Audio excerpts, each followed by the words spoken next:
You ever go to one of those houses or that house on your block that is just disgusting and gross and not kept up and the grass is overgrown and weeds are everywhere? And yeah, I've seen a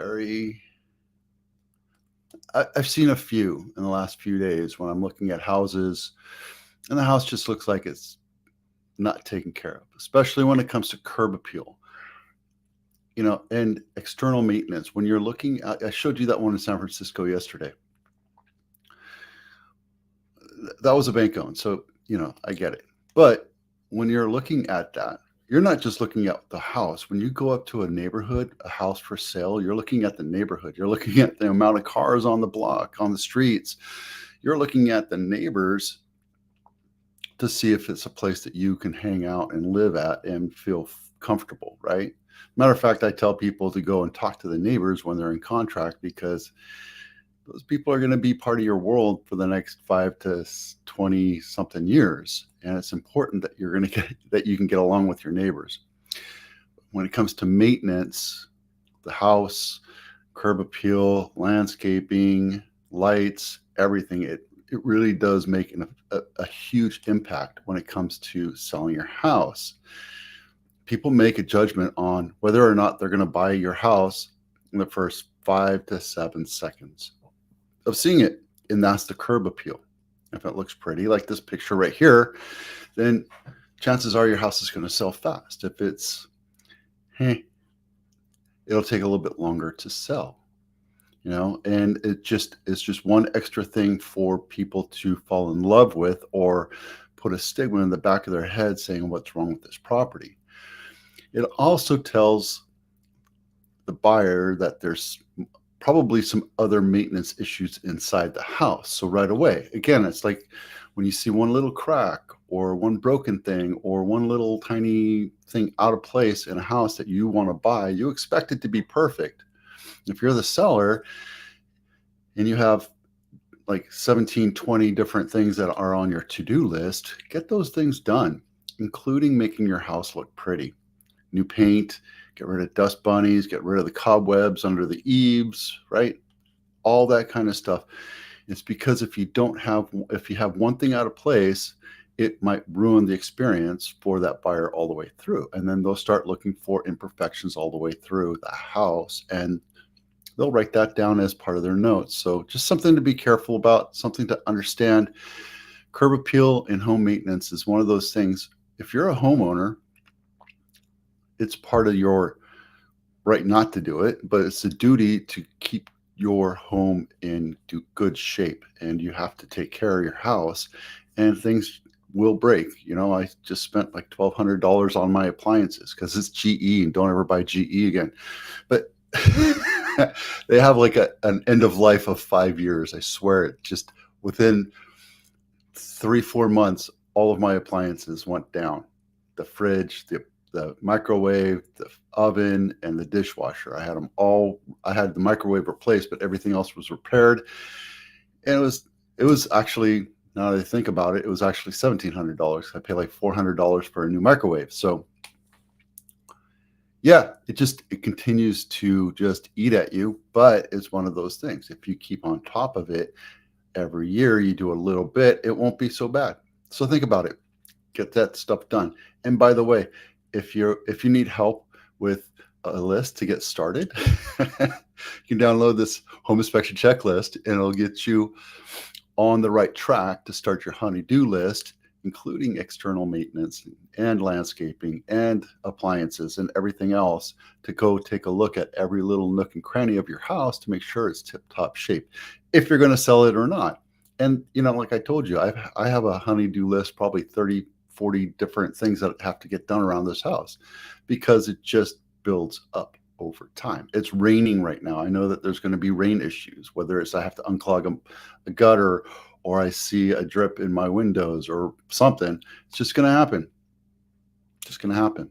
Got to take care of that stuff. I have to go out and put caulking on the windows to weather tight them, that kind of stuff. Today's mortgage rates are down just a tad, just a little bit, from 7.06 down to 7.03. And a 30-year jumbo is going to cost you 7.3. That's why it's always better to go FHA or VA because it's much more competitive. But you have to qualify for those too, right? So there's certain income things, and you can get them down with points to do it.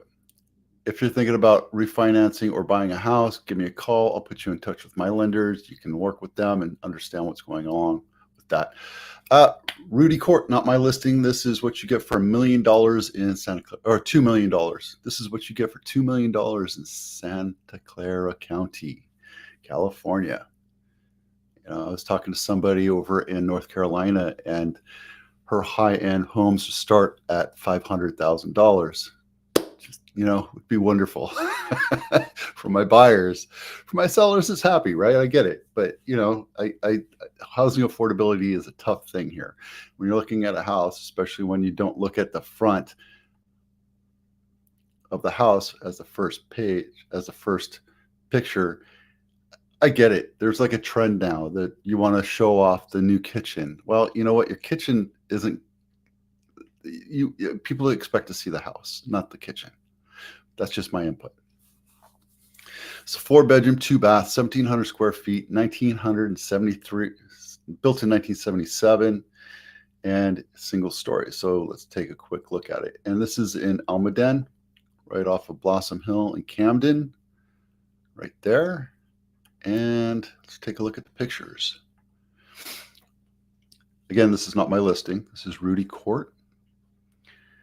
Cool thing about it is it's a court. Cul-de-sacs are the best place to have a house because you don't have a lot of drive-through, pass-through traffic, and it's quieter. You do get some traffic from other busy roads, but, it's nice because you don't see a lot of people coming through except for the Amazon or UPS guy coming through and your neighbors. This is a really pretty house. This is nice. Got to take a look at that backyard. It's a nice tile. This is done really nice. I love the tile surround in the bathroom there. Nice pergola. That looks like it's freshly painted cement there. Oh, it has a pool. This is a big backyard. Look at that. There's another pergola outside, probably right here. And you got a little kidney-shaped pool right off the master. Nice. And a lemon tree. Awesome. I think this is a great buy. If you're interested in it, let's take a quick look. I use an AIDA Dash. AIDA because it helps me automate all of my sales funnels. If you want to download home inspection checklist or the home buyer checklist, I don't have that up, or some like a relocation guide. AIDA does it all for me. They create the funnel, they create the guide, they create the workflow follow-up system for it, and I don't really do anything until somebody responds to me saying, hey, I want more information, or I'd like a call, or I have a calendar appointment. So there's no follow-up prospecting that I have to do every day. It's kind of nice to do that. What you get for $1 million in San Jose, California, and I think I picked this one on Snow Drive because I got to show you where it is. Remember, real estate is location, location, location. Really, it's market, property condition, and location, right? So, and price is huge. But this house, nice 3-bedroom, 2-bath, almost 1,000 square feet, built in 1962 for a cool $999. And the bonus is right along 101. Right on 101. So you want to talk about noise, you want to talk about traffic, you want to talk about dust everywhere. I'm going to say no thank you to this only because of its location. But if you're struggling, look, you can at least put some grass where the grass belongs. I don't know. Older kitchen with you could have painted this a little bit. Carpet looks a little dinged up. Yep.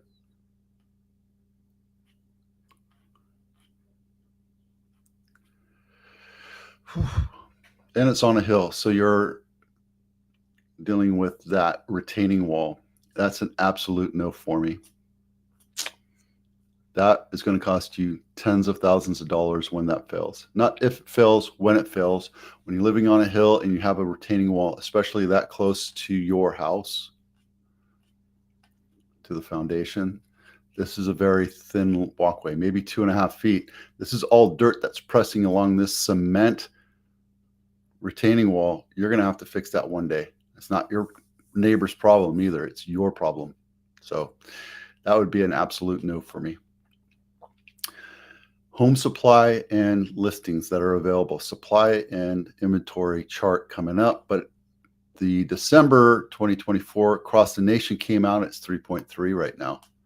So I popped that into the data chart right here, 3.3, and you're seeing that the time to sell is going down. I think we're going to see January go up a bit because you look at all of the inventory is going up and all of the time on market is going up for every county in the Bay Area. That's normal.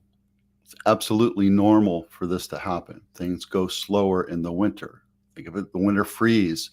We're going to see a frost or defrosting or the outfrosting. I know we're having rain right now, but people don't tend to go look at houses when it's raining. People don't tend to go out and look at houses when it's holiday season. People don't tend to go look at houses when it's freezing cold. They'd rather not do that. So this is a good time for us to build our inventory. It's going to take some time, but houses that are sitting on market right now, they will eventually sell once we see the thaw come. And again, it's nothing to worry about because this is just seasonal weather that's slowing down the market. Even though rates are high, we've had high rates in the last couple of years, and it's not really slowing anything down for us. In other parts of the country, absolutely. These are the 15 Santa Clara County cities that I track throughout the last few years, and you're seeing everything go up here too. Kind of normal. Like I said, January is historically slow, right? January, see things go up. January, see things go up, and then it comes back down. March, April, May, things kind of build as far as times to sell. But March is a great time to sell. So I have a listing coming up this week or next. It's supposed to be this week, but just, delays happen. And then I have like 3 other ones coming up March, April, May. Actually, I have like 5 or 6 that are coming up March, April, May. So we'll be talking about those as they come available. All right, that's it for now. Thanks for watching. I'm Vito with Abitano. We'll see you out there.